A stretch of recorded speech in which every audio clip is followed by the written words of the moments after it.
شروع اللہ کا نام لے کر جو بڑا مہربان نہایت رحم والا ہے۔ سب طرح کی تعریف اللہ ہی کے لیے ہے جو تمام مخلوقات کا پروردگار ہے، بڑا مہربان نہایت رحم والا، انصاف کے دن کا حاکم۔ اے پروردگار، ہم تیری ہی عبادت کرتے ہیں اور تجھی سے مدد مانگتے ہیں۔ ہم کو سیدھے رستے چلا، ان لوگوں کے رستے جن پر تو اپنا فضل و کرم کرتا رہا، نہ ان کے جن پر غصے ہوتا رہا اور نہ گمراہوں کے۔ آمین۔ شروع اللہ کا نام لے کر جو بڑا مہربان نہایت رحم والا ہے۔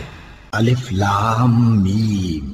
یہ کتاب یعنی قرآن مجید، اس میں کچھ شک نہیں کہ اللہ کا کلام ہے، پرہیزگاروں کے لیے رہنما ہے جو غیب پر ایمان لاتے اور آداب کے ساتھ نماز پڑھتے اور جو کچھ ہم نے ان کو عطا فرمایا ہے اس میں سے خرچ کرتے ہیں، اور جو کتاب اے پیغمبر تم پر نازل ہوئی اور جو کتابیں تم سے پہلے پیغمبروں پر نازل ہوئیں سب پر ایمان لاتے اور آخرت کا یقین رکھتے ہیں۔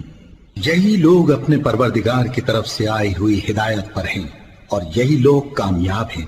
جو لوگ کافر ہیں انہیں تم نصیحت کرو یا نہ کرو ان کے لیے برابر ہے، وہ ایمان نہیں لانے کے۔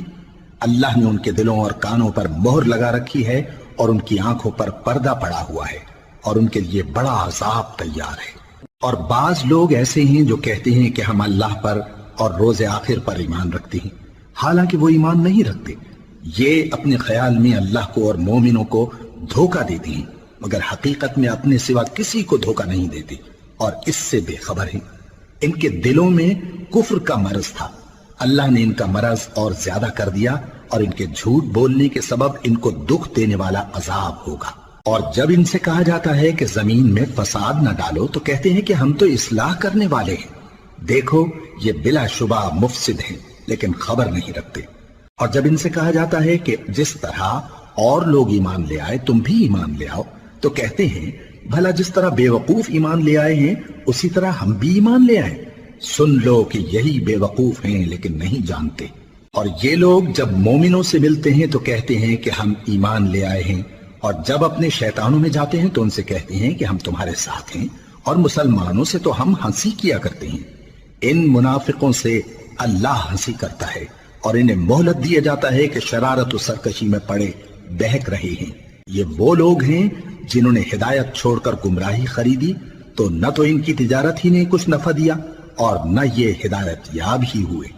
ان کی مثال اس شخص کی سی ہے جس نے شب تاریک میں آگ جلائی، جب آگ نے اس کے ارد گرد کی چیزیں روشن کی تو اللہ نے ان لوگوں کی روشنی زائل کر دی اور ان کو اندھیروں میں چھوڑ دیا کہ کچھ نہیں دیکھتے۔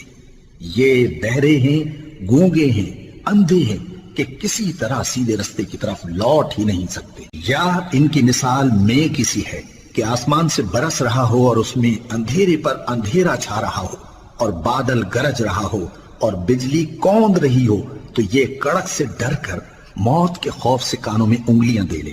اور اللہ کافروں کو ہر طرف سے گھیرے ہوئے ہے، قریب ہے کہ بجلی کی چمک ان کی آنکھوں کی بصارت کو اچک لے جائے۔ جب بجلی چمکتی اور ان پر روشنی ڈالتی ہے تو اس میں چل پڑتے ہیں، اور جب اندھیرا ہو جاتا ہے تو کھڑے کے کھڑے رہ جاتی ہیں۔ اور اگر اللہ چاہتا تو ان کے کانوں کی سنوائی اور آنکھوں کی بینائی دونوں کو زائل کر دیتا۔ بلا شبہ اللہ ہر چیز پر قادر ہے۔ لوگو اپنے پروردگار کی عبادت کرو جس نے تم کو اور تم سے پہلے لوگوں کو پیدا کیا تاکہ تم اس کے عذاب سے بچو، جس نے تمہارے لیے زمین کو بچھونا اور آسمان کو چھت بنایا اور آسمان سے مے برسا کر تمہارے کھانے کے لیے انواع و اقسام کے میوے پیدا کیے۔ پس کسی کو اللہ کا ہمسر نہ بناؤ اور تم جانتے تو ہو۔ اور اگر تم کو اس کتاب میں جو ہم نے اپنے بندے پر نازل فرمائی ہے کچھ شک ہو تو اسی طرح کی ایک صورت تم بھی بنا لاؤ، اور اللہ کے سوا جو تمہارے مددگار ہوں ان کو بھی بلا لو اگر تم سچے ہو۔ پھر اگر ایسا نہ کر سکو اور ہرگز نہیں کر سکو گے تو اس آگ سے ڈرو جس کا ایندھن آدمی اور پتھر ہوں گے اور جو کافروں کے لیے تیار کی گئی ہے۔ اور جو لوگ ایمان لائے اور نیک عمل کرتے رہے ان کو خوشخبری سنا دو کہ ان کے لیے نعمت کے باغ ہیں جن کے نیچے نہریں بہہ رہی ہیں۔ جب انہیں ان میں سے کسی قسم کا میوہ کھانے کو دیا جائے گا تو کہیں گے یہ تو وہی ہے جو ہم کو پہلے دیا گیا تھا، اور ان کو ایک دوسرے کے ہم شکل میوے دیے جائیں گے اور وہاں ان کے لیے پاک بیویاں ہوں گی اور وہ بہشتوں میں ہمیشہ رہیں گے۔